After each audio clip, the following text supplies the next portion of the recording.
That night, Haya barely managed 2 hours of sleep. Long before the morning Fajr call to prayer, she rushed to the diplomatic enclave in Islamabad, her heart racing with nervous energy. Waiting outside was Khadija, or DJ, her thick glasses, shielding eyes filled with pure anxiety, urging Haya to hurry so they could catch the early shuttle to the Turkish embassy. The shuttle was ready to carry them to their dream destination. But just as they stepped forward, DJ asked for their documents, and in that split second, Haya's blood ran cold. In all the recent chaotic drama, she had completely forgotten that her passport was still at the issuing office in Rawalpindi. For a girl who prided herself on perfection and control, Haya broke down right there on the pavement. She begged DJ to go ahead without her, willing to surrender her dream, but DJ refused to let her give up, snatching Haya's ID card and issuing a sharp ultimatum: dash to Rawalpindi, grab the passport, and fight for her place before defeat swallowed her whole. Haya didn't think twice. Pushing through chaotic morning traffic, she made a reckless dash across cities.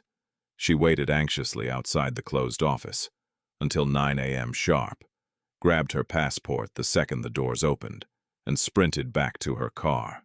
Just as the engine roared to life, DJ called from a borrowed phone inside the enclave. She had managed to secure entry spots number 14 and number 15, but the embassy officers were holding the line. If Haya didn't navigate through the morning rush hour within minutes, their spots would be given away to the waiting crowd behind them. By 11 a.m., Haya finally reached the open-air lounge. Before long, they were called before a Turkish diplomat, who quietly reviewed their files without uttering a word or asking a single question. Just as panic began to settle in that their visas were being rejected, the officer revealed that Sabancı University had already pre-approved their visit, confirming their passports would be stamped by the next afternoon. Exhaustion turned into pure euphoria. They were actually going to Turkey.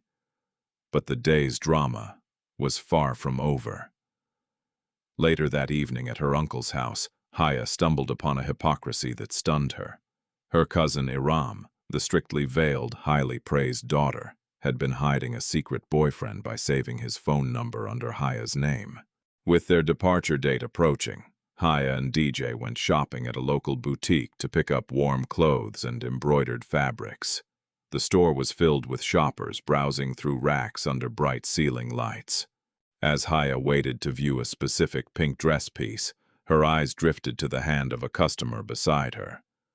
Held in his palm was the exact fabric, and on his wrist, a distinct pink burn mark. When his sister pulled the cloth away, Haya saw the brown natural lines on his finger joints. It was the exact hand that had been trapped in her car window days ago.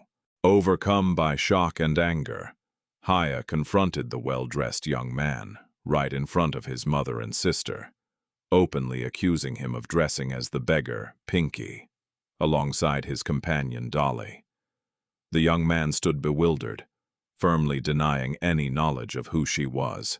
DJ immediately backed Haya, raising her voice in the crowded store, until the panicked manager rushed over to intervene. To Haya's astonishment, the manager addressed the young man as Major Ahmad, confirming he was indeed a respected army officer. He cast a cold, sharp glare of disgust at Haya before walking out of the shop with his family. On the night of February 5th, they arrived at the airport for their departure. While DJ wept bitterly saying goodbye to her family, Haya stood quietly, consumed by a newfound sense of liberation, ready to leave behind expectations, fears, and strict family rules. During their layover at Abu Dhabi Airport, Haya struggled with the international phone card at the public booths. A tall African passenger nearby stepped in to help her. As he made his own call in Arabic, Haya, trained in Arabic law studies, listened intently as he spoke anxiously about raising money for medical treatment and his upcoming arrival in Istanbul. After wandering aimlessly through the massive terminal searching for baggage belts, Haya finally confessed to DJ that this was her very first time ever traveling on an airplane. To her surprise, DJ laughed and admitted the exact same thing. Casting aside all pride and formality, the two friends sat directly on the polished terminal floor, laughing together, unaware of the deep mysteries awaiting them in the streets of Turkey.